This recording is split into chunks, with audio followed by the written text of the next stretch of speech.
Some mountains don't wait to be found. They choose the ones brave enough to step into their light. That morning, under silver fog and a wind that felt like memory, Jason, a war-worn veteran, drove through the hollow with his dog Max. Then Max suddenly froze, ears sharp, body tense. Why would a dog hear what no human could?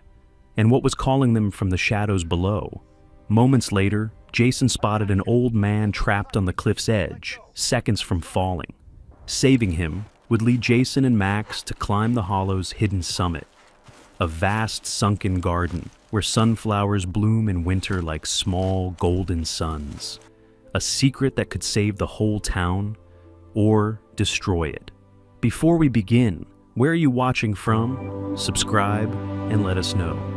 A thin winter haze drifted over the hollow range, soft as breath and cold enough to turn the air brittle. The fog gathered between the pines like an old secret, deciding whether or not to reveal itself. Jason Keller guided his battered pickup along the narrow mountain road, fingers wrapped loosely around the wheel. At 46, he moved with the quiet heaviness of someone who had carried far too much for far too long.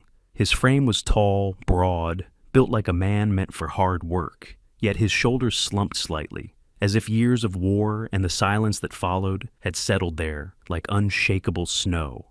A rough beard darkened by streaks of gray traced his jaw, and the lines around his eyes hinted at nights broken by memories he never invited. Beside him sat Max, his 6-year-old German shepherd, posture straight and disciplined. Max's two-tone coat, black saddle fading into warm tan, gleamed despite the dull light. His amber eyes scanned the tree line with steady vigilance, the gaze of a dog who had once served on foreign soil alongside Jason, learning to read danger from wind and vibration. But today, the dog's ears twitched in a restless rhythm, catching something Jason couldn't. Jason exhaled slowly. "You're hearing something, aren't you?" Max didn't bark. Instead, he shifted his paws and leaned toward the cracked window, nostrils flaring sharply. Jason recognized that subtle tension. Max used it in the service when he sensed tremors, distant movement, or a threat hidden beneath noise. The dog's instincts had saved Jason more times than he could count. Back then, Max had been tethered to duty. Now, he was tethered to Jason's sanity. The pickup rounded a tight bend where the road hugged a sheer rock face. Frost made the gravel glitter, and the drop beside them vanished into a white ravine, where a frozen stream wound like a shard of glass. Jason slowed as Max's body suddenly went rigid. Then came the sound, faint, crushed by wind, barely human. A cry. "Help!" Jason hit the brakes. The truck slid slightly before halting. Max shot forward, paws braced on the dashboard, ears knifing upright. Jason stepped out into the sharp cold. Max leapt down beside him, nose immediately low, tail held stiff. The dog circled once, twice, then stopped, staring toward the ravine with an intensity that made Jason's chest tighten. "All right," he murmured. "Lead." Max bounded ahead, each step grounded and deliberate. Jason followed, boots scraping frost. They reached the ridge edge where the wind pressed against them, like a warning hand. Max approached a cluster of tangled brush, sniffed, then emitted a low, pulsing whine. Jason crouched beside him and looked down. That's when he saw the man. An elderly figure lay entangled in a snarl of exposed roots, his body twisted against the rock wall just inches from a fatal drop. His right leg was bent unnaturally. Snow clung to his flannel coat, once red, now sun-bleached, and frost had settled into his white hair. His face carried the weathered lines of someone shaped by mountains rather than time, but his eyes were squeezed shut in pain. Jason's heartbeat snapped into combat rhythm. Actions came before thought. He ran back to the truck, grabbed his survival rope, and anchored it tightly around a pine. Max bit down on the trailing end of the rope, digging his paws firmly into the frozen soil. It wasn't strength alone that mattered. Max kept the line from swaying, held it steady, just like he had during extraction missions overseas. A quiet, dependable anchor. Jason secured the carabiner to his belt and leaned over the edge. "Sir, can you hear me?" he called. The old man's eyelids fluttered. "Help!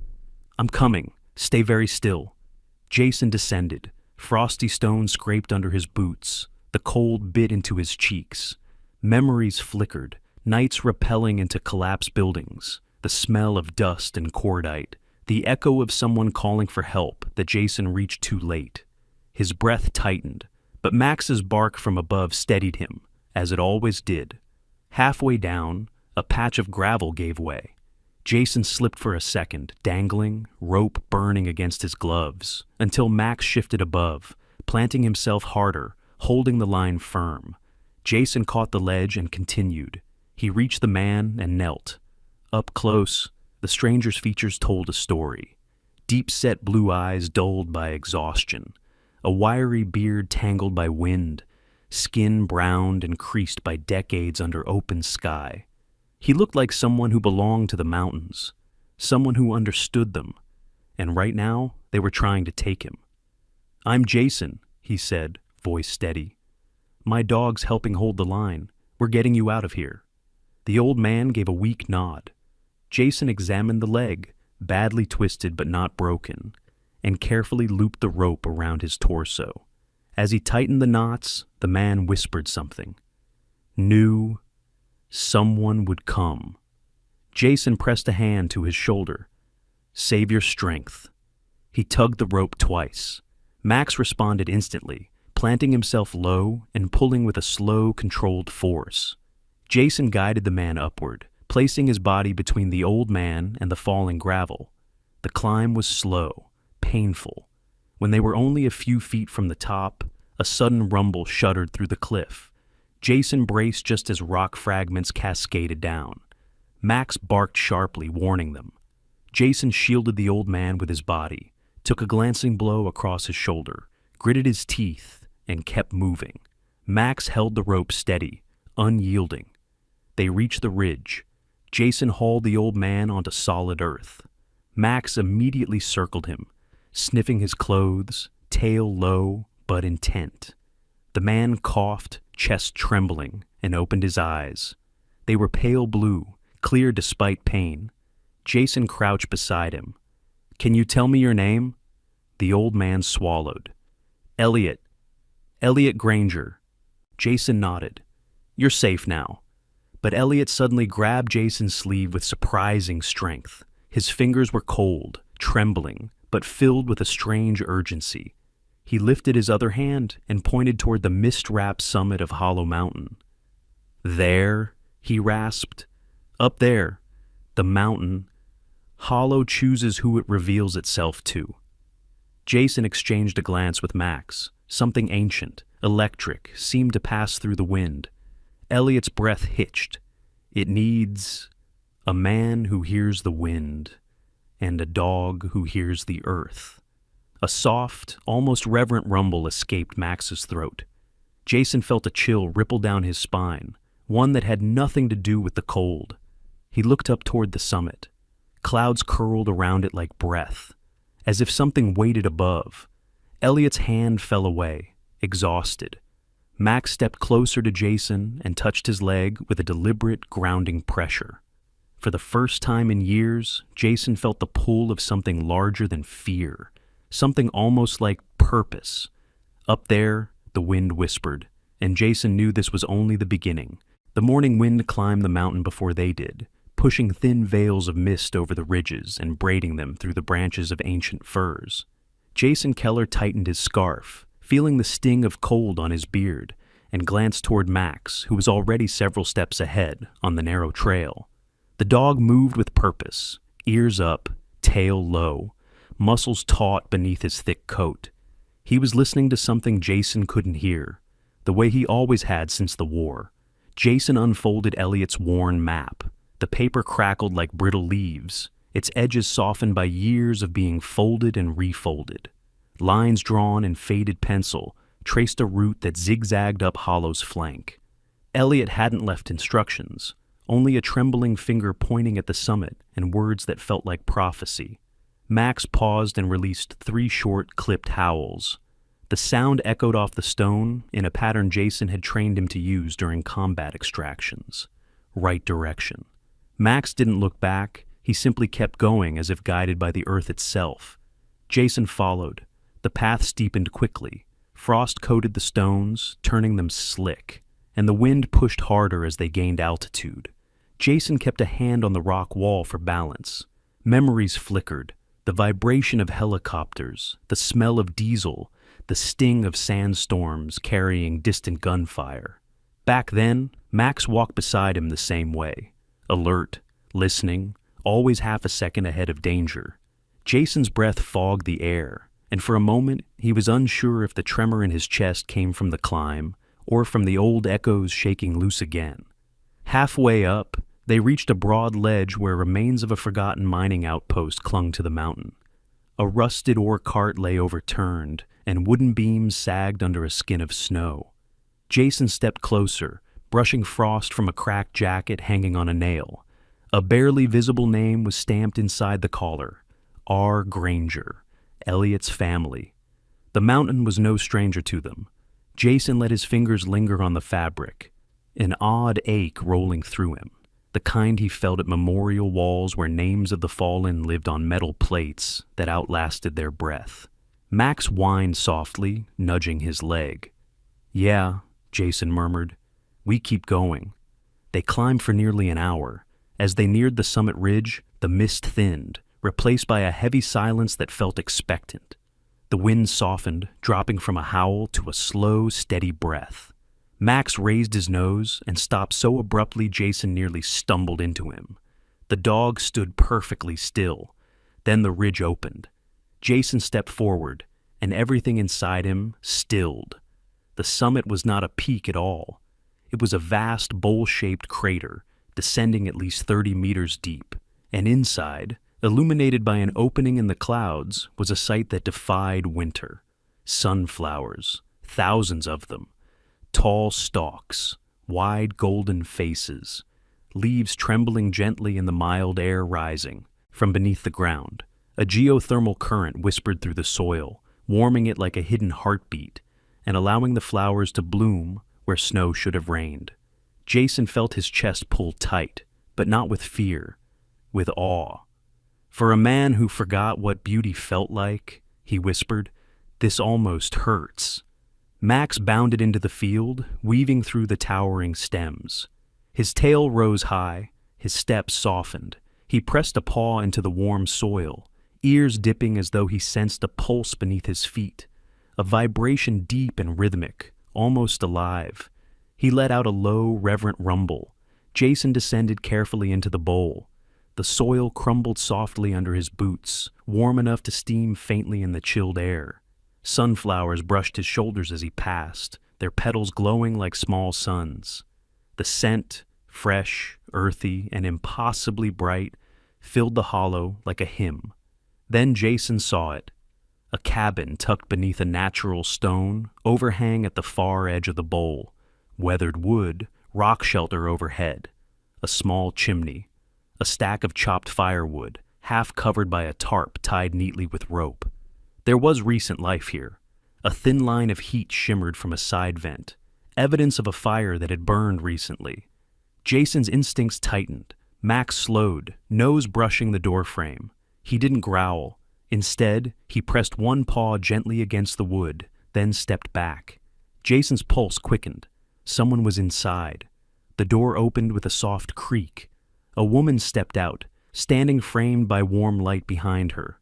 Tall, lean, dressed in a thick olive-green parka patched at the elbows. Her light brown hair was tucked beneath a hand-knit cap. Her cheekbones were sharp, framed by skin, pale from cold, but flushed slightly from the heat inside the cabin. Her eyes, gray-green and steady, held a mix of caution and quiet understanding. She moved like someone comfortable with the wilderness, balanced, grounded, aware of her surroundings. "Don't worry," she said gently. "If you're here because of Elliot, you're not trespassing." Jason didn't relax, but he eased his stance. "He's safe. We found him yesterday. He's injured but alive." Her breath caught, shoulders dropping a fraction. "Thank God." She pressed a hand briefly to her chest. "I've been up here for 2 days waiting for him. He was supposed to meet me for a survey, but when he didn't show, I thought Hollow had taken him like it takes others." Jason stepped closer. "You knew Elliot well?" She nodded. "I'm Sarah Aldrin, park researcher.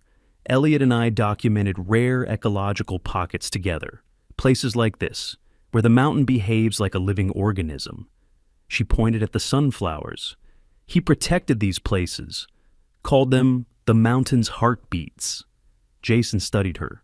There was both strength and softness in her demeanor, like someone shaped by solitude but not consumed by it.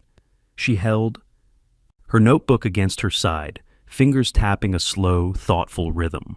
A habit, Jason guessed, from cataloging findings and worries alike. Max approached her slowly. Sarah knelt with surprising grace, offering her hand for him to sniff. Max accepted, the tension in his shoulders easing. "You must be Max," she murmured. "Elliot talked about a dog who listens better than men." Jason huffed a quiet breath. "He does." Sarah straightened. "If Elliot sent you here, then he meant for you to see something." Her gaze drifted across the bowl. Hollow chooses who it lets in. Before Jason could question her further, Max barked, 3 sharp notes, not of danger, but discovery. They followed him to a cluster of sunflowers. The soil was disturbed, as though someone had knelt there long ago. Jason parted the flowers and saw it, a braided wreath made of dried sunflower stems, woven with care and placed deliberately into the earth. Jason touched the wreath. The stems were old, years old, yet preserved by the warmth. Sarah inhaled sharply. Elliot only wove those for places that mattered, places he believed were connected to the deeper rhythms of Hollow. Jason looked at Max, who sat solemnly beside the wreath, his amber eyes fixed on the cabin, as though expecting something unseen to emerge. The wind shifted, the sunflowers leaned slightly, all in the same direction, as though bowing to something beneath their roots. Jason felt the ground pulse faintly, almost like a heartbeat. Whatever Elliot wanted them to find, Hollow was just beginning to reveal it. The sun had barely risen above the ridgeline when Jason sat on the front step of the cabin, drinking in the warmth radiating from the hidden bowl. The sunflowers below him stirred gently, as though waking from their own winter dreams. Max rested at his feet, chin on his paws, amber eyes half closed but alert to every shift of sound. The crater hummed faintly beneath them, a vibration subtle enough that most people would miss it, but Jason felt it in his bones. Max, even more so. Sarah was inside, cataloging Elliot's journals on the wooden table. Smoke rose in a thin line from the chimney, its scent mingling with the sweet notes of warm soil. Jason tried to settle into the quiet, but something within him was pacing, waiting. The crunch of boots on the path snapped him upright. Max's ears shot forward, body locking into place. His tail stiffened, not in threat, but in alert curiosity. Jason stood slowly. A figure emerged from the edge of the sunflower field, breathless and red-cheeked from the climb. He was a man in his early 50s, slightly overweight, but with the build of someone who once played football in younger years. His hair, thick and pepper gray, was combed with meticulous care that the mountain wind immediately ruined. He wore a dark navy overcoat that didn't belong anywhere near a summit, mud splattered on its hem. His round glasses clung desperately to his nose, fogging with each breath. When he saw Jason, he doubled over, hands on his knees, wheezing. "Mr. Keller, I presume?" Jason stepped forward. "Depends who's asking." The man extended a hand, still breathing hard. "David Mercer, attorney at law for Hollow County, and—" he straightened, attempting to gather dignity, "executor of Elliot Granger's estate." Sarah stepped out of the cabin then, notebook in hand. She studied the newcomer with a mixture of curiosity and suspicion. Max sniffed the air and gave one cautious bark. Mercer raised both hands. "I assure you, I'm no danger to anyone, except perhaps myself. Climbing that trail was an act of bravery I was not prepared for." Jason crossed his arms. "Elliot had an estate." Mercer nodded vigorously, adjusting his glasses. Indeed, he did. And according to the documents he filed with my office 2 years ago, he named you, Jason Keller, as the legal heir to his property, including— He paused, sweeping his arm toward the radiant field. This entire summit. Jason blinked. That doesn't make sense. I barely knew him. Mercer shuffled through his satchel, pulling free a brown envelope sealed with wax. He seemed to believe you would come.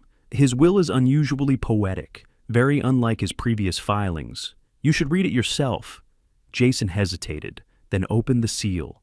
Inside was a handwritten letter, Elliot's handwriting shaky yet deliberate, to the one who hears the wind and to the dog who hears the earth. I leave the care of Sunflower Hollow. This mountain needs a keeper, someone who listens, someone who stays. Jason's breath thickened in his throat. Max nudged his leg gently, sensing the shift in him. Sarah leaned closer. He meant you, Jason. He always talked about the mountain choosing its people. Jason shook his head. I don't even know what I'm supposed to do with something like this. Mercer cleared his throat. There's more. Elliot left journals, dozens of them. Observations, maps, geological readings, climate patterns. And something else.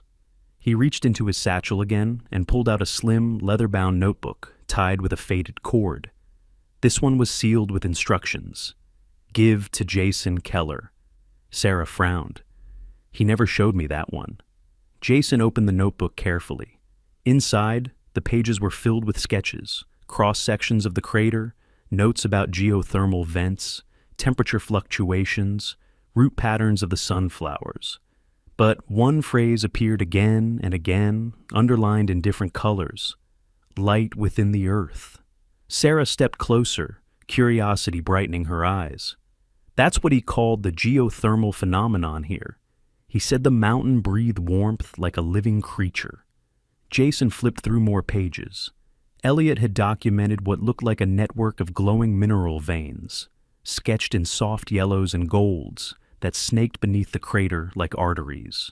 Notes in the margins spoke of sustainability, continuity, life force, the mountain's heart.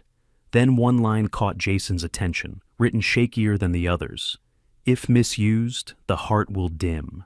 If protected, it will heal.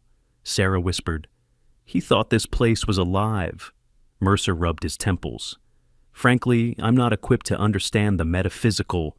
Jason shook his head. This isn't metaphysical. Elliot was mapping something real, something alive under our feet. As if answering, the ground thrummed faintly, so soft it could be mistaken for imagination. But Max lifted his head and pressed his paw against the soil, vibrating with attention.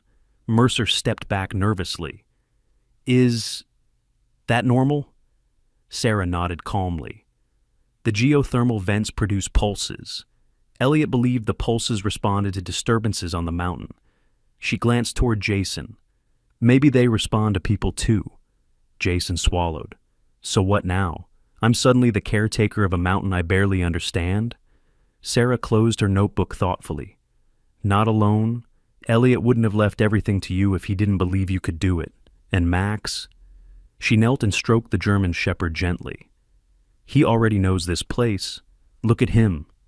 Max rested his head on Jason's boot, quiet, certain, loyal. The message was unmistakable. Stay.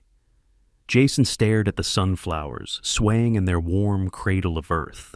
For the first time in many years, he felt the faint outline of something he'd lost in the war, purpose. Mercer handed him the rest of the estate documents. There will be paperwork, of course, but Elliot intended this place to be yours. Jason didn't answer right away. Instead, he sank to the ground, Max leaning into him, the vibration of the soil pulsing faintly through his palms. This wasn't just land, it was a heart, and Elliot had handed it to him to keep beating. Night settled over Sunflower Hollow, with a strange tension that Jason couldn't quite name. The glow of the geothermal field warmed the air around the cabin, but something colder crept along the edges of the bowl, slipping in through the cracks like an unwelcome guest. The sunflowers swayed even when there was no wind, as though restless. Max had been pacing for hours. The dog rarely behaved this way, not without reason. His ears flicked toward the ridgeline and back again, his body low but alert, paws pressing into the soil, as if listening to vibrations rising from far beneath. Jason had seen this behavior during their deployment, when Max sensed underground movements, tunnels, traps, or heavy machinery. But there were no machines on Hollow, at least none that should be. Jason rose from the wooden bench outside the cabin, rubbing the stiffness from his shoulder. "What is it, boy?" Max didn't bark. He only turned his head sharply toward the far edge of the summit, the place where the bowl tapered into a narrow drop. His eyes, amber and intense, reflected the faint starlight like small embers. From inside the cabin, Sarah looked up from Elliot's journals. "He's been doing that all night," she murmured. "He hears something we don't." Jason nodded slowly. "He's never wrong about ground movement. Something's happening under us." Before Sarah could respond, Max froze. His tail stiffened. A deep rolling growl rumbled through his chest. Then Jason heard it too. A metallic clink carried faintly through the night. Rhythmic, deliberate, not natural. Sarah's eyes widened. "Is that drilling?" Jason didn't answer. He grabbed his old parka, slung it over his shoulders, and slipped the heavy wrench, Elliot's old rusted tool, from the cabin door frame. He didn't like weapons anymore, but he trusted tools. Max pressed against his leg, ready. They moved silently around the curve of the bowl, sticking to the darkest patches where rock overhangs hid them from view. Jason's boots made no sound on the soft soil. Max walked like a shadow beside him. The closer they came to the ridge, the more the ground shivered, subtle tremors, like the heartbeat of Hollow faltering. Jason had felt tremors like this once in Kandahar, when construction crews dug too close to unstable ground. It rarely ended well. As they reached the lip of the summit, Jason crouched and peered over. Floodlights, small, portable ones, were wedged into cracks of the slope below. Their white beams slashed across the stone like knives. 3 men stood on a narrow ledge 20 feet down, operating a compact drilling rig that vibrated violently against the cliff face. Jason recognized the logo printed on their heavy jackets, North Peak Minerals. He cursed under his breath, not with profanity, but with the quiet fury of someone who understood exactly what was happening. Sarah pressed beside him, eyes narrowing. "They're drilling!" directly into the geothermal channel. Jason felt his stomach drop. "If they breach the vent, the warmth feeding the sunflowers will die," she finished, voice shaking. "The whole ecosystem collapses." Max growled again, this time more sharply, loud enough that Jason gently touched his neck to soothe him. One of the men looked up sharply. He was tall, easily over 6 feet, with a shaved head and a thick brown beard dusted with frost. His build was muscular, heavy at the shoulders, the type of body forged through years of manual labor. Light reflected off the scars along his jaw and neck, thin, pale lines that suggested rough history. His name tag, half torn, hung loosely on his jacket. B. Hardin. He spoke with a gravelly voice. "Kill the lights. Someone's up there." The other 2 men complied instantly. One was average height, hunched slightly, his hands trembling at the controls, perhaps from cold, perhaps from nerves. The third was younger, wiry, with a tattoo curling up his neck like a climbing vine. They had the look of contractors hired for muscle, not mountain expertise. Jason's breath fogged against the cold as he watched them pack their tools quickly but not quickly enough. He'd dealt with men like this in the war, the ones who took orders without asking why, who didn't care about the land beneath their boots unless it paid. Hardin tilted his head, listening. "Pack up the rig. Company wants a clean extraction before dawn." Jason whispered, "They're not just testing the rock. They're searching for Elliot's light veins." Sarah drew a sharp breath.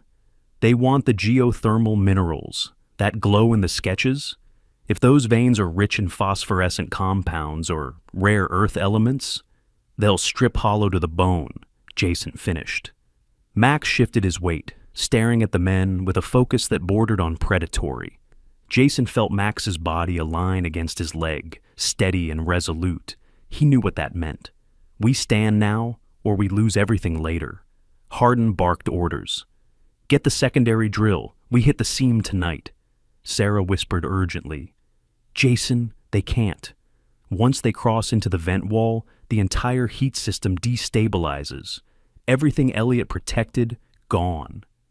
Jason tightened his grip around the old wrench. The cold metal felt like the memory of another life, one where he fought because someone had to. He crouched lower, considering options. We can't outnumber them, but we can scare them off. Sarah placed a steadying hand on his arm. "What's the plan?" Jason's eyes hardened. "First, we stop the drill. Then we find out who's behind this." Sarah nodded, her breath steadying. She wasn't a fighter. Her strength was mind, not muscle. But Jason saw courage flicker in her eyes all the same. Max's growl deepened. It vibrated into Jason's bones, a warning and a vow. Jason whispered, "Easy, boy. On my count." But before he could move, Hardin shouted, "Hurry it up! I want ground cracked in 5 minutes." Jason felt something inside him snap, a quiet, solid line of resolve. He rose from behind the rocks, tall and unflinching, the wrench clenched in his hand. Max stepped beside him, body rigid, ears forward, pupils bright like twin embers in the dark. Jason's voice cut through the night. "You're done drilling on this mountain." Below, the men froze. Hardin lifted his head slowly. The mountain wind held its breath. And Max, unwavering, placed himself half a step ahead of Jason, guardian, partner, anchor, as though telling the shadows below, "This mountain has a keeper now." The storm hit Sunflower Hollow, with a violence Jason had not felt since the winter deployments overseas.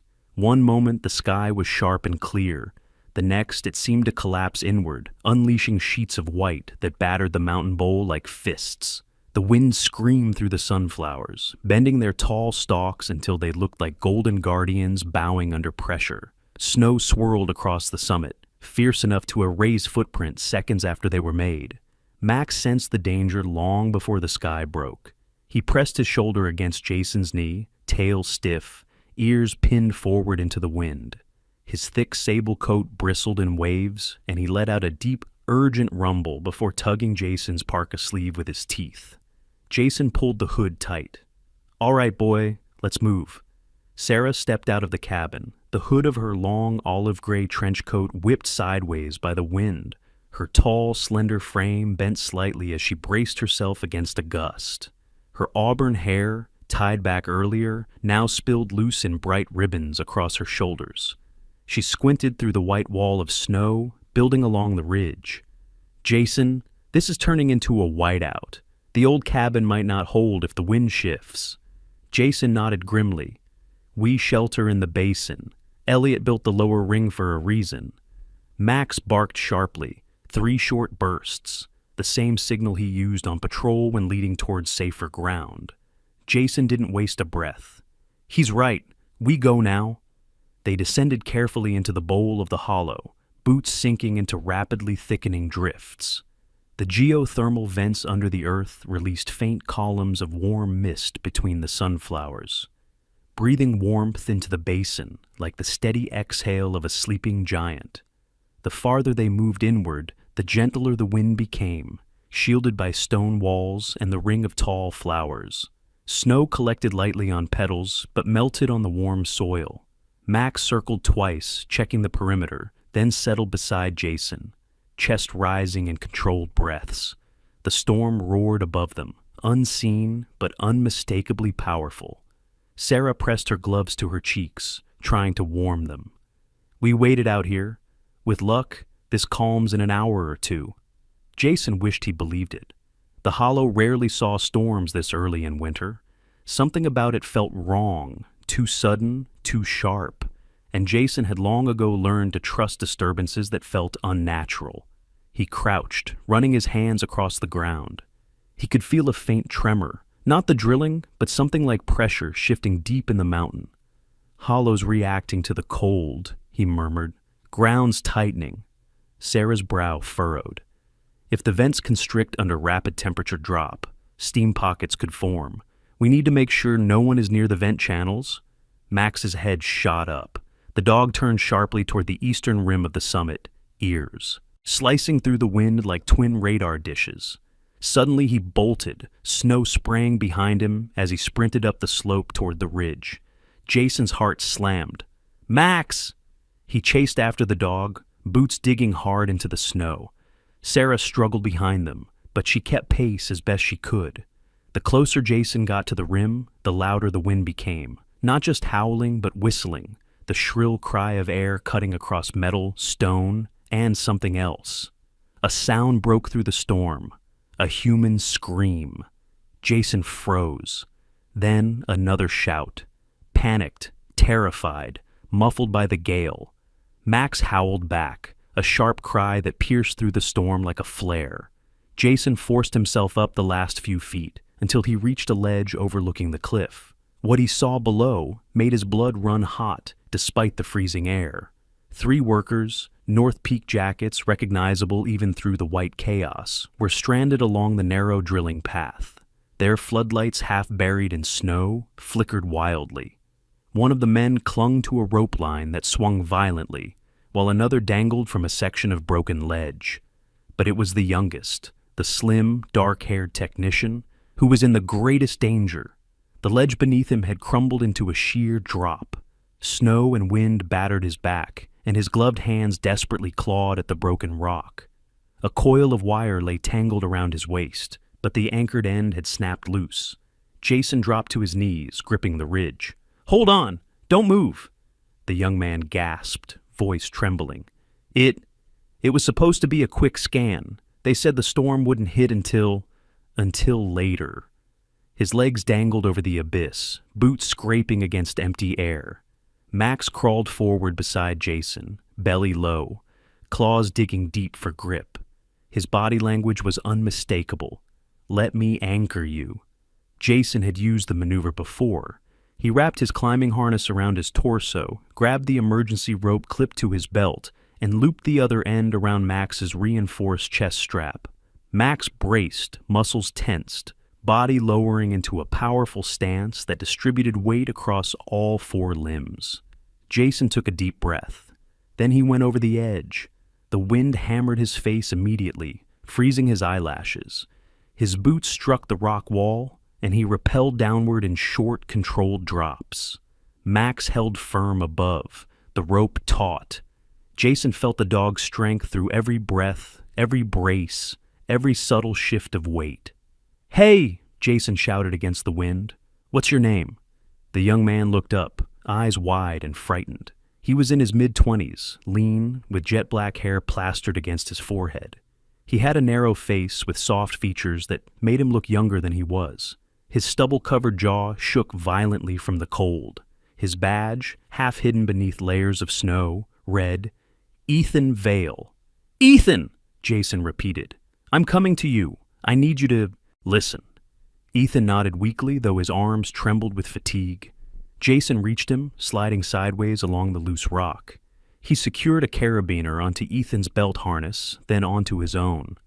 "Okay, you're safe. I've got you." Ethan made a choked sound, halfway between a sob and relief. I tried to tell them the ground was unstable. Hardin didn't care. He said I was being dramatic." Jason's jaw tightened, hardened again. Max barked above, one sharp warning. The ledge shifted under Ethan's boot. "No time," Jason muttered. "We're going up." He braced his boots and pushed off. Max pulled with a sudden surge of strength that sent all 3 upward in a controlled arc. Snow blasted their backs as they rose inch by inch. Sarah reached the rim and grabbed Jason's arm, adding her strength to the pull. Together, they dragged Ethan over the edge just as the ledge he'd been clinging to broke away, shattering into the gorge below. Ethan collapsed into the snow, gasping. Max nudged his shoulder with a gentle whine. Jason placed a steady hand on the young man's back. "Easy. You're safe." Ethan's breath shook. He stared at Max with wide eyes full of gratitude, then met Jason's. "I didn't want to be part of this anymore. North Peak. They're not what they say." Jason recognized the look in Ethan's face. He'd seen it in young soldiers who realized too late they'd been following the wrong commander. Snow continued to whip around them, but something deeper settled in the air. A shift, a choice. Jason nodded slowly. Good. Because starting tonight, you're with us. For 2 days, the storm pinned Sunflower Hollow beneath a sky as white as bone. Snow clung to the cabin roof in thick ridges, and the wind twisted around the rock walls like a restless spirit unwilling to sleep. In the dim interior of the cabin, Jason lay half-conscious, battered by exhaustion and the familiar pull of nightmares he had fought for years. His breaths were uneven, shallow, and every now and then his shoulders jerked as if some unseen weight pressed down on him. Max refused to leave his side. The dog lay curled against Jason's ribs, his warm sable coat rising and falling with every breath. When Jason muttered in his sleep, Max nudged his chin under Jason's hand or pushed his head into Jason's chest in the same slow, grounding pressure trained canines used to pull their handlers out of panic spirals. His amber eyes stayed half open, alert even in moments of stillness. Sarah kept watch as well. She moved quietly around the small cabin, her tall frame brushing past the narrow counter where she boiled water or warmed broth. Her sharp, freckled features softened with worry each time she checked Jason's temperature. Strands of auburn hair escaped her braid, framing her olive-toned face like wisps of smoke. She had seen overworked wildlife rescuers collapse from fatigue before, but something about Jason's fall unsettled her more deeply. On the morning of the third day, sunlight finally cut through the storm. Thin beams pierced the cabin window and settled across Jason's face like warm fingertips. His eyelids fluttered open, breath catching in his throat as he recognized Max's heavy presence against him. "You kept watch, huh?" Jason whispered. Max's tail gave one slow thump, the kind he reserved for moments of relief rather than excitement. Jason scratched behind his ear, feeling the remaining tremor in his own fingers. "You scared us," Sarah murmured from the table. Her voice, usually crisp and direct, now carried a quiet warmth. "You pushed past every limit you had." Jason tried sitting up. Max shifted immediately, bracing his body along Jason's side to help him rise. The gesture reminded Jason of rescue missions overseas, Max always anchoring him when the world shook. "I'm all right," he said, though his voice was rough as gravel. "Storms eased?" "Mostly," Sarah replied. "The basin held. Your dog's instincts probably saved all of us." Jason looked down at Max, who sat tall and regal with snow-dusted whiskers and a gaze full of unwavering loyalty. "He's carried me through worse," Jason said softly. The oath hung in the air, an acknowledgement of the bond that had taken years to build and had only deepened since they arrived at Hollow. That afternoon, stronger on his feet, Jason noticed a stack of leather-bound journals tucked beneath Elliot's weathered desk. Sarah helped drag the crate into the sunlight, pouring through the window. Dust lifted in faint gold flecks. Around them, turning the small room into a quiet chapel of memory. The journals varied in age, some pages crisp with recent ink, others yellowed and frayed at the edges. Elliot Ridge had written with a neat, looping hand, each line steady even in the oldest books. Jason opened the earliest dated volume. "The land breathes," he read aloud, "and where it breathes warmest, life returns first." Sarah leaned beside him, eyes narrowing with interest. "He started studying geothermal anomalies 30 years ago, before the mines closed, before the drilling companies came, before anyone knew sunflowers could grow in the snow," Jason murmured. He turned the page. There were diagrams of underground water routes, cross-sections of the mountain, temperature charts showing rises and drops. One map showed a network of interconnected hot water veins running like glowing roots beneath the bowl. At the center was a marked point Elliot had circled dozens of times. Primary vent, do not breach. Jason felt a chill despite the warmth of the cabin. "North Peak drilled close to this," he said. "Too close," Sarah agreed. "If they hit a pressure node, the whole system could collapse. Ground heat escapes, water freezes, and Sunflower Hollow dies." Jason swallowed hard. The image of the golden field, alive even in winter, trembling under the storm, burned in his thoughts. Elliot wasn't just tending flowers, he was guarding a living engine. Max rose suddenly, his ears pointed forward, nose twitching as he walked toward the doorway leading outside. He pressed a paw against a specific patch of floorboards. Jason's gaze sharpened. "That again?" he murmured. "He's been doing that since yesterday." Sarah knelt beside the dog. "What is it, Max?" Max gave a soft huff and pawed again, more firmly. Jason crouched and placed his palm against the ground. Warmth pulsed through the wood, faint but rhythmic, like a heartbeat. The dog's eyes lifted toward Jason, serious and certain. He had felt that heat all along, the mountain's breath. Jason exhaled sharply. "He's marking the heat nodes. He knows where the ground's alive." Sarah nodded slowly. "Dogs feel temperature through their paws better than humans ever could. Max might be tracking the geothermal veins without realizing it." Jason's jaw tightened with realization. "We need to map them, all of them. If people don't understand what's under their feet, they'll think this place is just pretty. And they'll let North Peak tear it apart," Sarah finished. Jason opened another journal, diagrams, notes, letters written to no one and everyone. "If anything ever happens to me, tell the town what this place truly is." He felt Elliot's quiet plea rising between the pages. Jason closed the book gently. "We're telling them. All of them." Sarah studied him.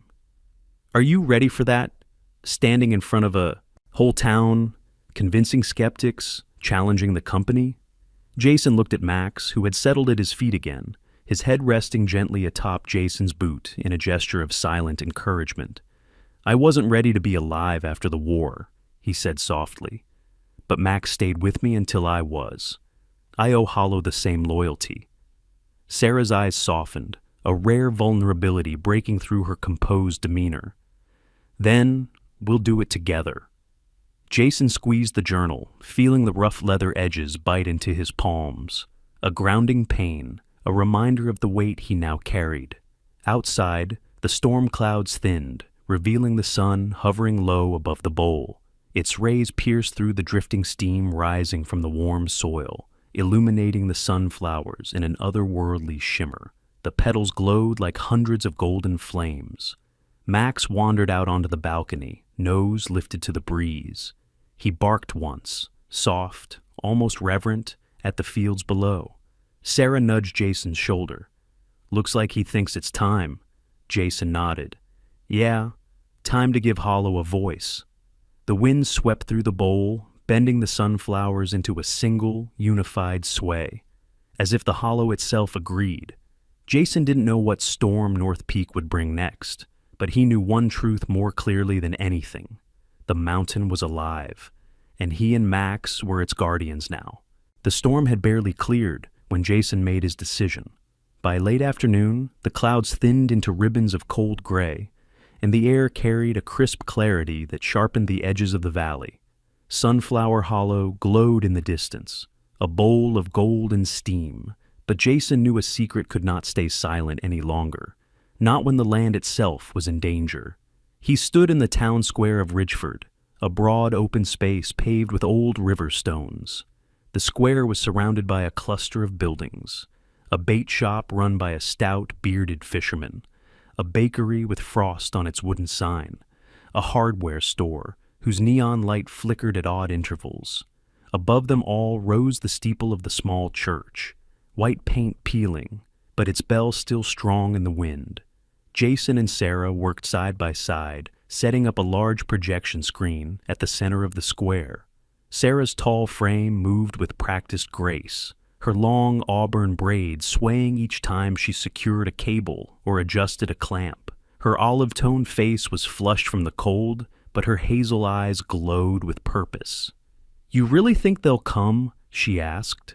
Jason glanced around. "If they care for this town the way Elliot believed they do, they'll come." Max, sitting at attention near Jason's boots, huffed once, his version of agreement. His fur caught the early dusk light, giving him a faint bronze aura. Children passing by paused to pet him, their hands disappearing into his thick coat. He accepted every touch with stoic dignity, but his eyes never stopped scanning the perimeter.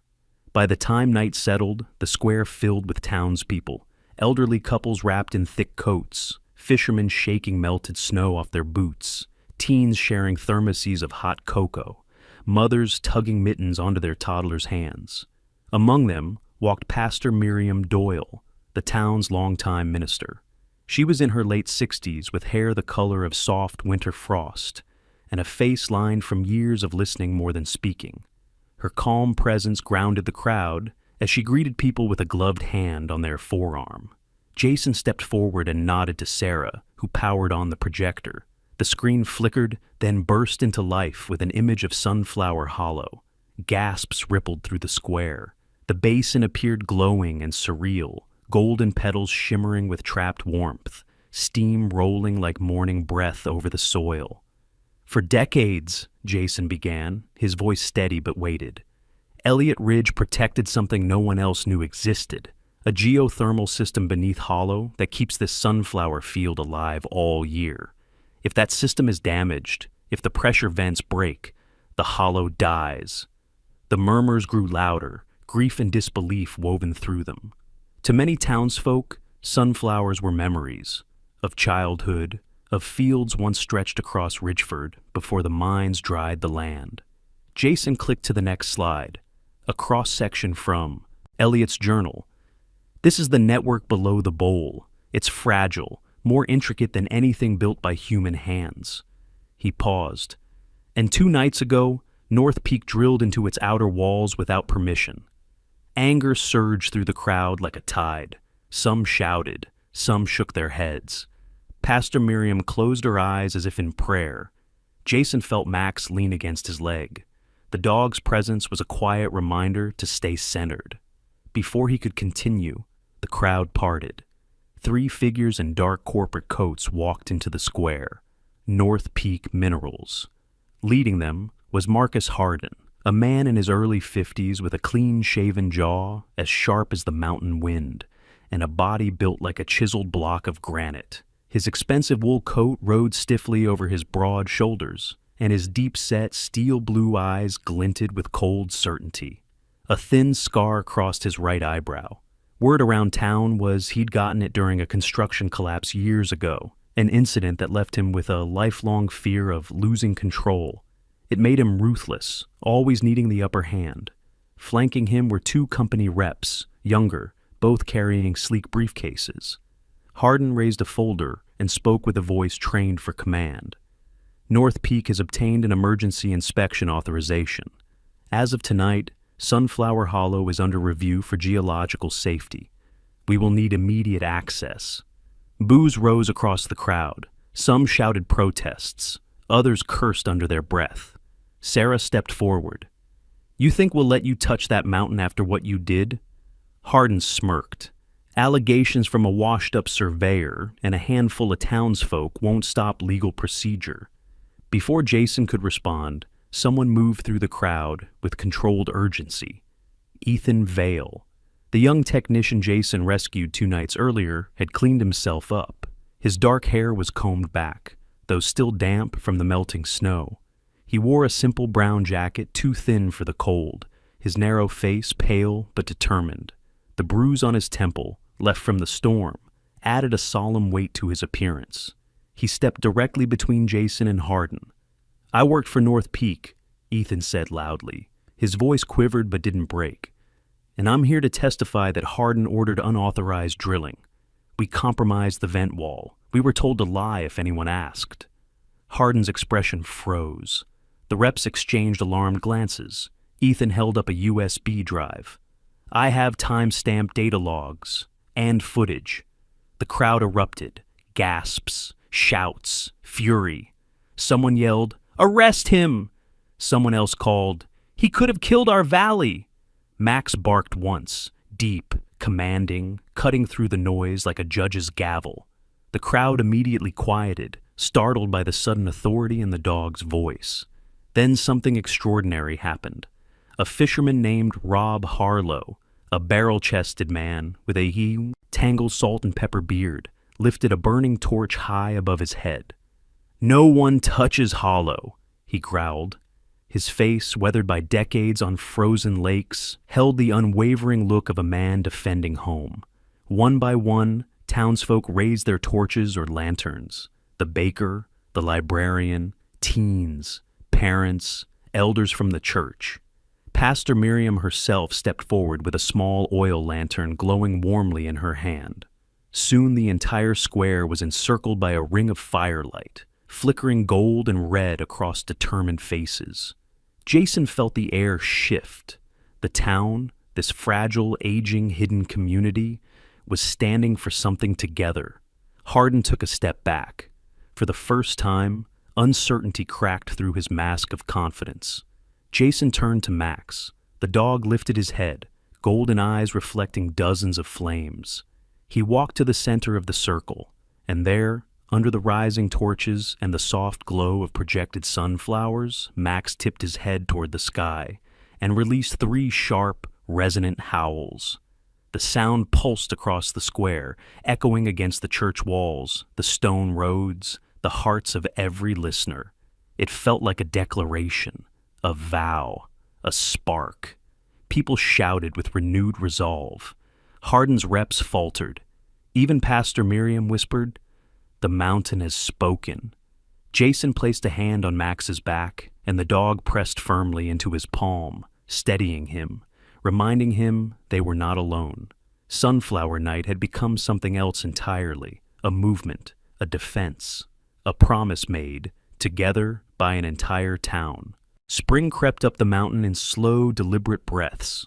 Snow retreated first from the cliffs, then from the winding mule paths, until finally the last of the white crust pulled away from Sunflower Hollow's warm soil.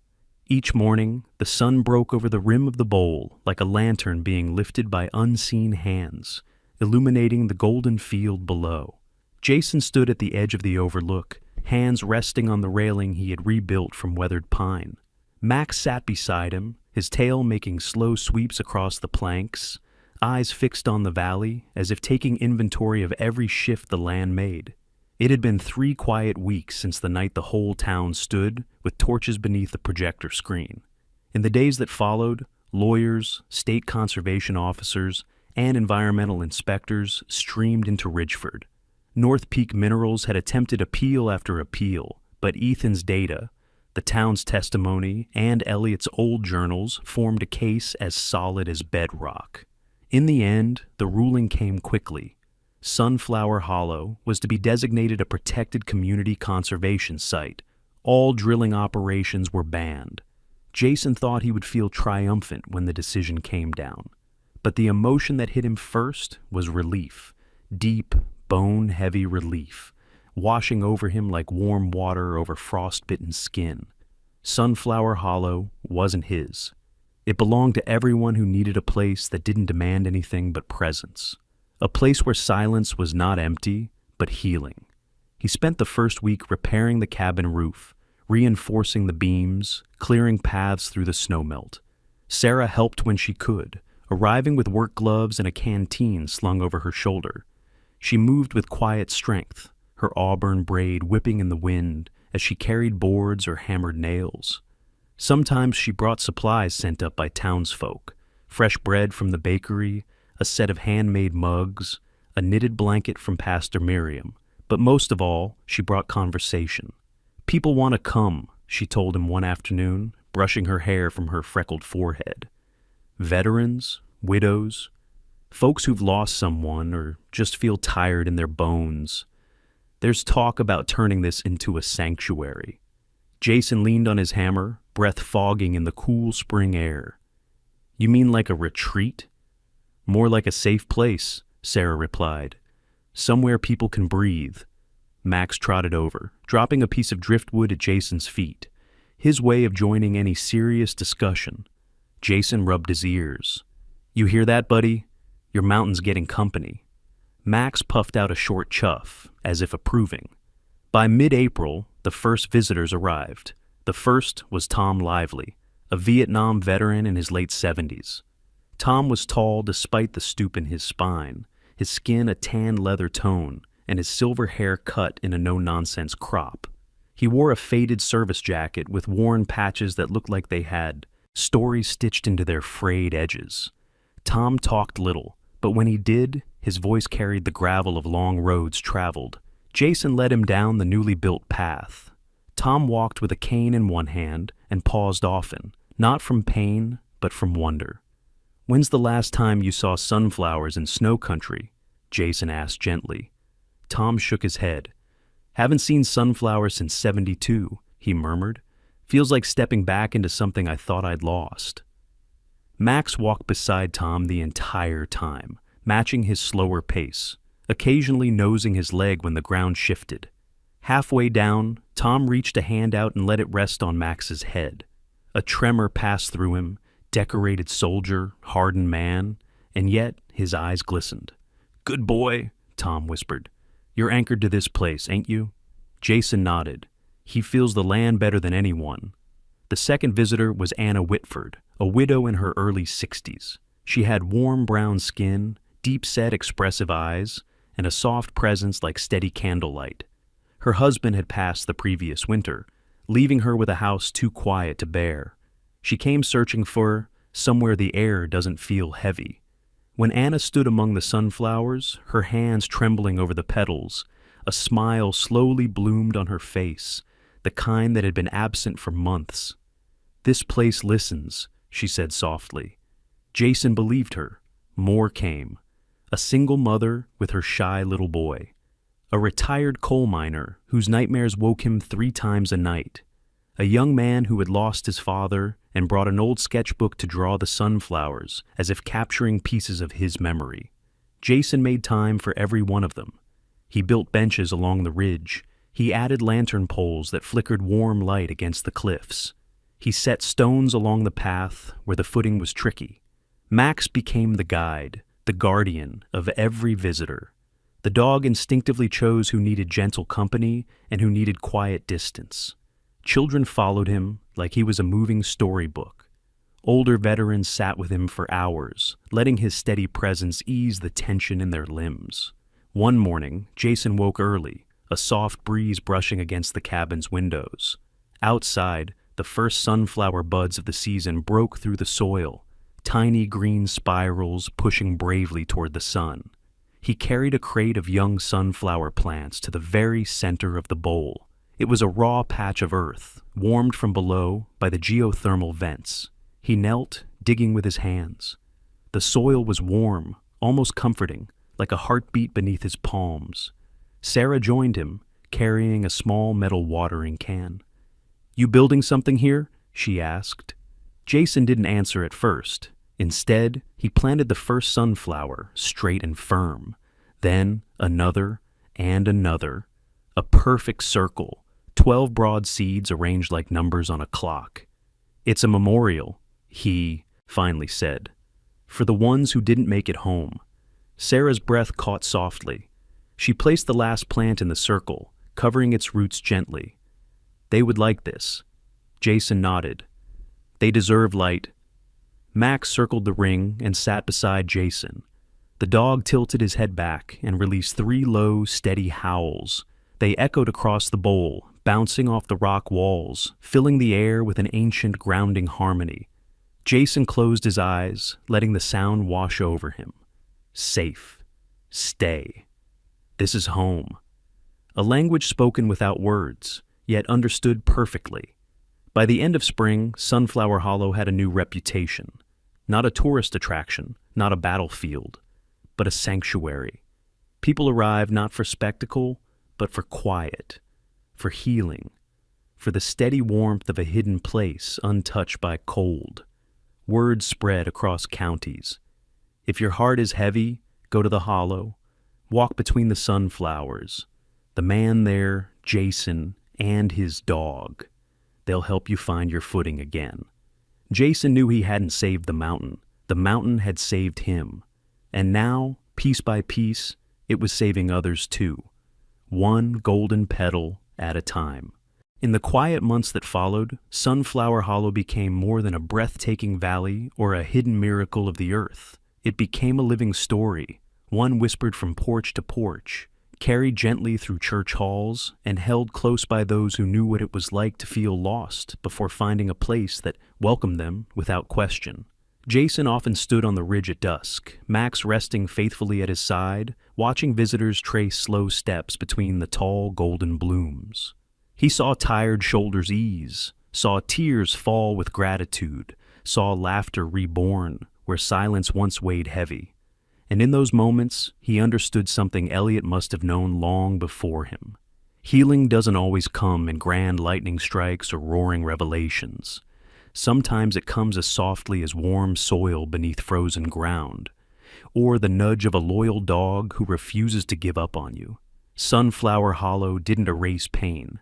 It transformed it, turning battle scars into bridges, loneliness into community, fear into belonging. The mountain chose Jason, and through him, it chose everyone who needed a sliver of light to move forward again. And maybe, just maybe, that's how God works too. Not always with thunder, but with gentle signs. A blooming flower in winter, a stranger who becomes family, a dog who guards your heart when you can't guard it yourself.